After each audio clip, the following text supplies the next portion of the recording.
Okay, so uh, Wayne Gretzky has broken this game in a way that I did not think was possible. So I've been working on Universal Hockey. I've been just plowing through trying to get every NHL season since the expansion to 12 teams like calculated.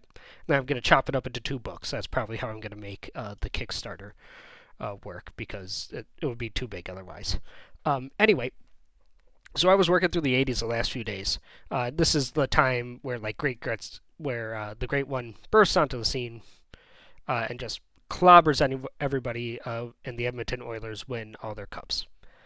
Uh, so here's the thing: the way that this game is made, if you've been following along, is that I'm using shots on goal and shots against to determine offense and defense. So here we have the Edmonton Oilers in 1989-1990 when they dominate the league. They score 100 goals above average for what the league is, and their offense is at 252 or 2,252 shots.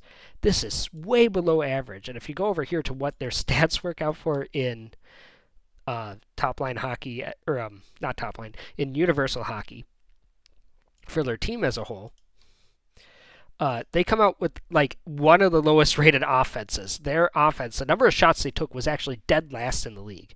And you want to know what's crazy? This isn't the only time it happened. I will have to try to find it here.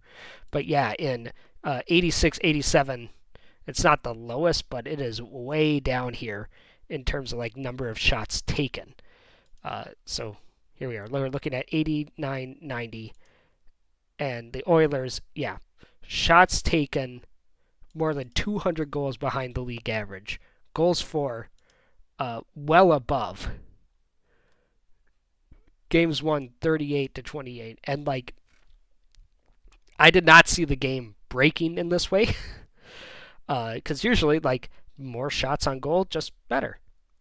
But here's the thing about Wayne Gretzky that a lot of hockey players don't necessarily, or like if you're a casual fan, like, oh, great, Wayne Gretzky was really great. How was he so great? Why was he so great? What was he doing? And the thing is, he was the ultimate playmaker for the team. So let's go back. I'm gonna feel really stupid if this was after Gretzky. This wasn't Wayne Gretzky here. 89. Yeah, he's still. Or oh, this was his. This would have been his first year with the Kings. Never mind. But like, you know what? I'm still going to talk about this because it was definitely true in '86, and this is really what the effect that Wayne Gretzky kind of had on hockey. If you're unfamiliar, it wasn't just that he was great at the game, like that he had good hands, that he had soft hands, as hockey players would say, or that he skated really well. He did all those things. He was a top level in terms of his actual talent, but what he brought to the game was his ability to like think about the play.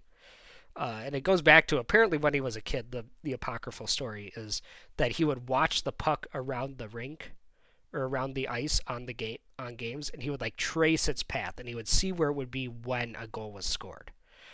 So you could kind of attribute to him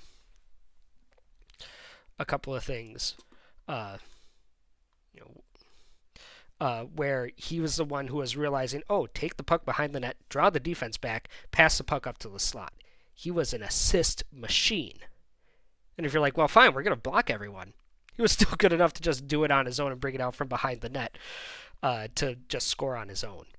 That he was, while everyone else was still playing checkers in hockey, particularly in Canada, where you guys didn't beat the Soviets in the Olympics, uh, he really sort of invented the idea of, hey, there are spots on the ice that you need to be if you want to score a goal. And he was playing chess while everyone else was playing checkers.